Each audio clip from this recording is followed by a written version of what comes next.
Hello,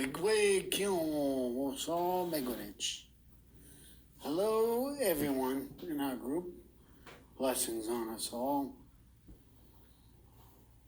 I'm trying to think about how to share this with you. It's been very helpful for me throughout my life about, I guess you would say, discernment, upfront, qualifying things, not getting involved with things. Then you find yourself in a place where you shouldn't be, or maybe you're lost, confused. So this is about the time I was 12 and a half. This is when traditionally Indigenous mothers sort of cut the strings to the child, 12, 13, and let them go off into the world and begin to learn and grow. And at this time, my grandmother, having brought us up in a very deeply spiritual tradition, way of healing, of the art of medicine, everything from herbs to spiritual work to, we did large healing ceremonies with groups and with people. This was very regular. My grandmother bishops came to her house to eat with her. Priests, holy people from all over came to see her, invited to work with her, have their art hanging in their temples and churches and rectories. She was definitely someone of note that people looked up to. And so during my young time, when I went out and began to study other things, a lot of Krishnarati, Yogi Paramahansa Yogananda, Hinduism, Buddhism, Tao, and Christianity, different forms of Christianity, studying these other things, these other ways, and a lot of spiritual leaders and spiritual groups. I had access to some really old books and from other philosophers and people that were some of them were just terrible.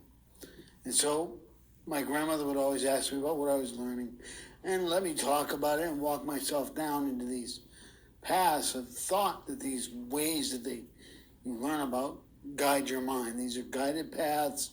The people that are teaching these things are trimming your mind. They're culling you. They're causing you to see things a certain way. And I would talk myself into a confusing position or a blind corner, or often into materialism and wrong spiritual avenues that will lead to really bad behavior, bad disruptive, destructive points of view on the world. And this was early on, so finally having spent time and then getting confused and wrong, and just feeling like there's so many blind alleys and there's far more wrong ways to be than there are good ways to be. I asked my grandmother for guidance. I said, please, how do I know right up front before I get involved with something and get led down some garden path that has nothing to do with anything we should be involved in? I don't want to get confused. How do I deal with a trickster? And we're really going to have to talk about this trickster and how important that trickster image is. So how do I not get misled? How do I protect myself right up front? And she gave me 3 guidelines to follow. These 3 guidelines have helped me my whole life, and even when I haven't followed them, it became obvious that I should have. And so first I'm going to say these 3 guidelines, and then I'll explain them, because when I heard them up front, I immediately recoiled and resisted and said, well, this is counter to this and that. Very much as Gabe has discussions with his grandmother, Agasqua. So she gave me these 3 guidelines. I'm just going to say them, then I'll explain. So the very first guideline I got was, does it have a profit motive? If you're going to get involved with anything, spiritual teacher groups, anything like that, does it have a profit motive? Is it profit driven? Is it profiting off the people involved? Number two, is it exclusive? Is it only a certain type of person who's loud? Only these people, those people are excluded. Is it something that they say only these kind can be here? Is it exclusive? Does it exclude others? You're not good enough or whatever. Number three, does it claim a power of its own? Does it claim to be the source or the only way to the source of the great mystery or great spirit or the eternal power field of energy that permeates all things, that is, all things arise from this field of energy. All things come from this, out of this field into being. Does this thing claim that it is the way to that source? That it is the only way? So those are the three guidelines I was given, and each one of them I immediately recoiled to. For one, number one, does it have a profit motive? Does it profit off of its people or others?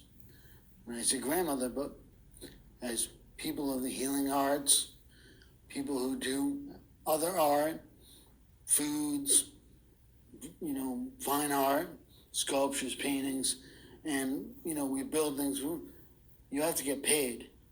And so I asked, what about that? We have to get paid. So number one, is there a profit motive? And that's what my grandmother explained to me. Profit is not compensation. Profit is not getting your fair value for something. Profit is above and beyond the value. There's different ways to get the profit. You can overcharge for things, or you could steal things and then sell them, and that's profit. Or if you have people working for you and friends helping you, and you underpay them and devaluate them, and then you pocket the difference. When you get more than something is valued for, that's greedy, and that's profit, and that's profiteering. And anything that's driven with a profiteering motive, not a fair compensation, fair trade, a good deal where both people get equal value in what you have shared with each other. If it's profit driven, it's ultimately no good. Number two, is it exclusive? So I had a big problem with that because I had already been taught about certain medical circles that you could be involved with. I've been taught some mask medicine, mask magic, or whatever.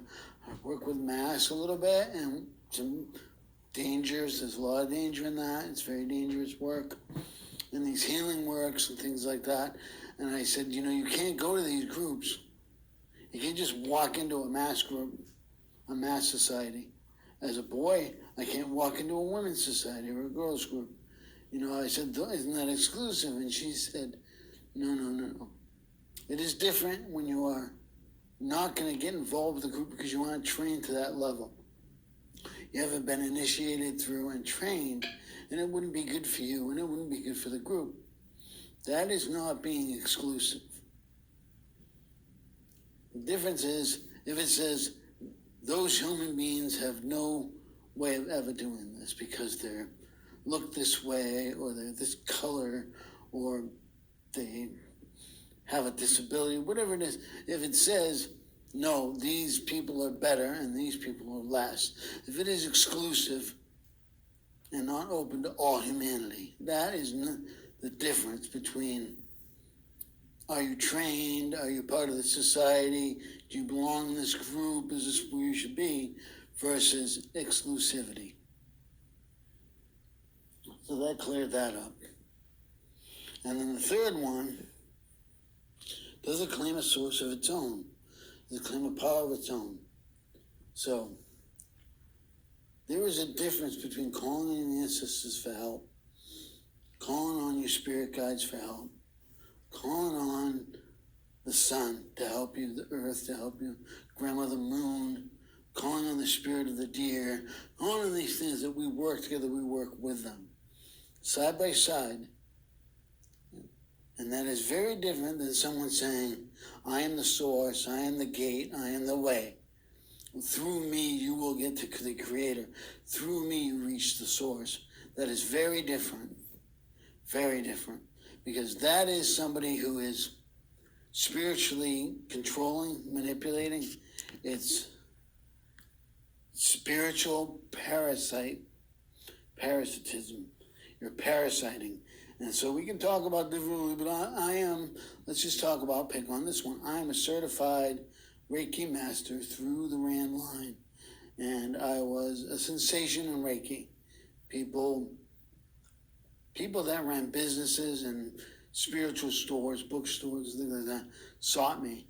And other people, they sought me, and I was using the Reiki, and then, I was training. And then the Reiki, the thing is, the founder of Reiki, it's this man and woman, they say you have to go through them. So what are you doing? That is so bogus. You go to stores. Nobody gets between you and the creator. Even when you're healing someone, it's not you. You are not doing it. Source is doing it. Maybe you're channeling it through you, and even then, that person should be directly connected that you're healing with Source, not through others. This is not how it works. That is, these people are spiritually parasites. They're having you pray through them, channel the energy of the creator through them so that they can scavenge that energy and gain some power in the other land, in the world of the dead, if they're already passed. So, and I spent a lot of time in the world of the dead. We'll get to that.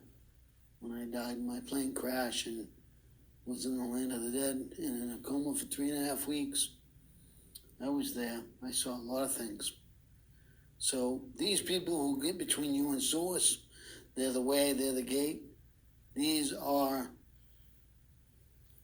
robbing from you, misleading you, and blocking you from Source. Nothing between you and Creator. Nothing. It doesn't mean you don't ask for help and you don't get guidance and help from others. But that is different than having to go through them, and that they're the gatekeeper. So those are the 3 things I learned from my grandmother. And when I haven't listened to those, they've come around to bite me in the butt. And when I have listened to them and watched and witnessed, I see what happens with groups and organizations and people. So I've seen it happen when things go awry and I don't follow these guidelines. And I can look back and I can apply them to other organizations that have been involved. These 3 things. Does it have a profit motive? Is it exclusive? Does it claim power of its own? You can ask those 3 questions of it, and that will give you a good spiritual purity test right up front. And ask it about the things you've seen and known and done. And may the Great Spirit be with you. May your mind be open to the red road so you can walk in a good way and live in a good life. Now is the time for us to return the world to the way it's supposed to be. We are at the turning time now. Please go forward with clarity and a good mind and have critical thinking. All Megalodich, Allah Mekungan, blessings and good luck. Everybody in that group. I love you.